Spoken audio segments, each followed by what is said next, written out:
મિત્રો ધોરણ 10 અને ધોરણ 12ની પરીક્ષા પૂરી થઈ ગઈ છે અને હવે વિદ્યાર્થી મિત્રો પોતાના રિઝલ્ટની વાટ જોઈ રહ્યા છે। તો આ વિડીયોમાં આપણે વાત કરશું કે તમે ધોરણ 10માં અભ્યાસ કરતા હોય કે ધોરણ 12માં અભ્યાસ કરતા હોય, તમારું રિઝલ્ટ કઈ તારીખે આવવાનું છે। તો મિત્રો થોડાક સમય પહેલાં છાપામાં આ આવેલું હતું, જેમાં આપણને જણાવેલું હતું કે ધોરણ 10 અને 12ની બોર્ડની પરીક્ષા પૂર્ણ એપ્રિલના અંતમાં પરિણામો જાહેર થઈ શકે છે। અને ડિટેલમાં આપણને નીચે જણાવેલું છે કે પરીક્ષા 17મી માર્ચના રોજ પૂર્ણ થઈ છે। ધોરણ 12 સામાન્ય પ્રવાહમાં સંસ્કૃત પ્રાકૃત સહિતની કુલ 4 ભાષાના છેલ્લા પેપર સાથે તમામ પરીક્ષાઓ પૂર્ણ જાહેર કરાયેલ છે।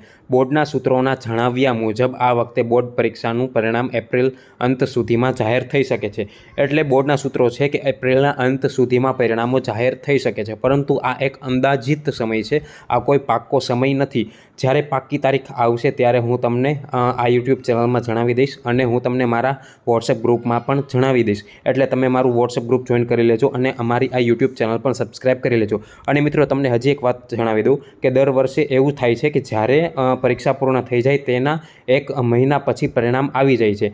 એટલે માની લો 17 માર્ચે આ વખતે પરીક્ષા પૂર્ણ થઈ ગયેલ છે, એનો 1 મહિનો પૂરો થાય 17 એપ્રિલે, એટલે કે આ વર્ષે પરિણામ એપ્રિલના અંત સુધીમાં જાહેર થઈ જશે। જો એપ્રિલના અંતમાં નહીં જાહેર થાય તો વધીને મેના પહેલા અઠવાડિયામાં તો જાહેર થઈ જ જશે। ગયા વર્ષે 7 મેના રોજ પરિણામ જાહેર કરવામાં આવેલું હતું। હવે રિઝલ્ટની વખતની અપડેટ મેળવવા માટે મારી યુટ્યુબ ચેનલને અને મારા વોટ્સએપ ગ્રુપને જોઈન કરી લેજો।